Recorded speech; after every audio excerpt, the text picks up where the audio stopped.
Central Forest Division ki Nongmaiching Range ki manung chanba Nongmaiching Reserve Forest ki Irilbung Block Compartment number 7 ki ising chaibi mathak haina khangnaba mafam amada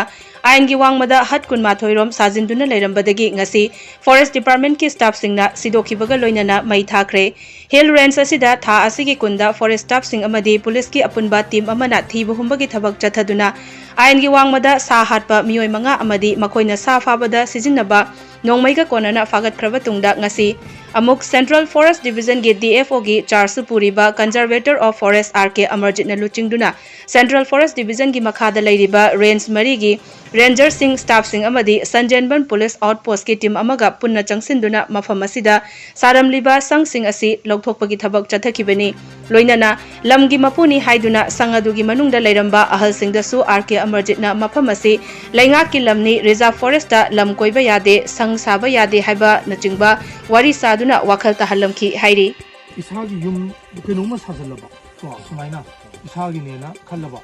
adi isagi nena proof tawta diko ado sreida phatta nungda si mi man leitre khali mi am sire khalaje ula ta ne ba kulai do hujik se akoina yengna ra si masi deidi tongnarugum si ko aina haijari je si se lokthok piro amu handa tongnarugum je akoina su action je seng beidi oza je lokhat chagadau ne ba khoise lokhat chararoge ado akoi mayam halappada si kano to na yaramnina hujik sido ma jebra hujik dum ado lokthok piro akoi si mating pangsalaje matam je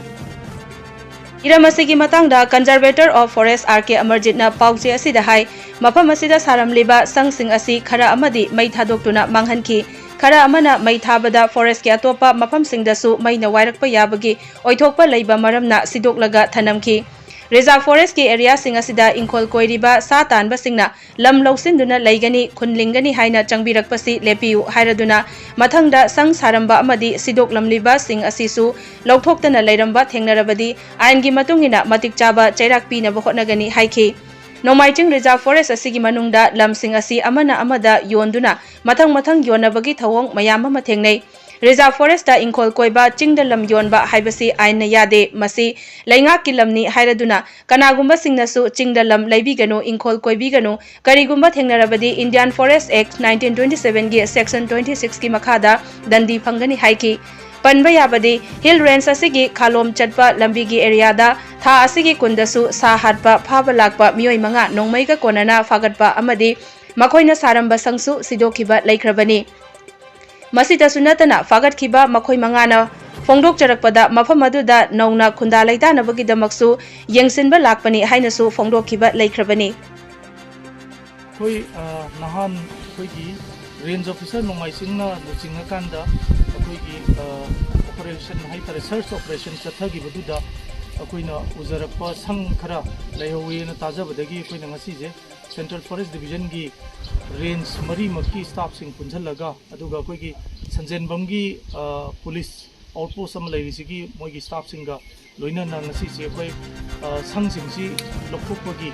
koi drive am chathajabani sangje koina khara amadi koina ngasai gi mafam jida mu hamna lakana ba haidana mai tharaga dispose tawe khara mana koigi forest mai chalakani haidana pakatana koi khara amadi adum koigi dismantle tawraga lokhthoga thamame haijaningwadi masigi kudung chaba si lawjaraga koi asigumba koigi palm tawba degi sa tanba natraga any koigi encroach tawgani khun lingane na koi Nongmaiching Reserve Forest ki manung sida changbirakpase masi tokpiyu karigumba mathangda sang saramba natraga sangje sarakanda koigi hojikphokta lokhoktana leirambase sisi thengnajaragadi akoi aingi oiba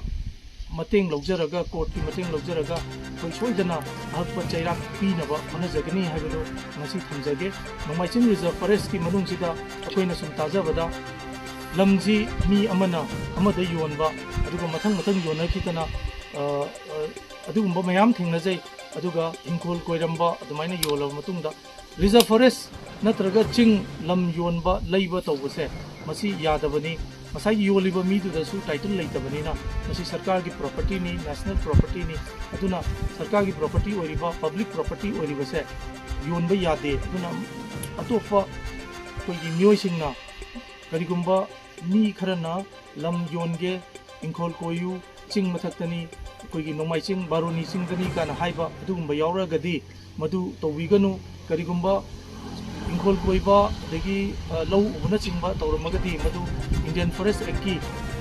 1927ꯒꯤ section 26ꯀꯤ ꯃꯈꯥꯗ ꯗꯟꯗꯤ ꯐꯪꯒꯅꯤ ꯍꯥꯏꯕꯗꯨ ꯑꯗꯨ ꯊꯝꯖꯒꯦ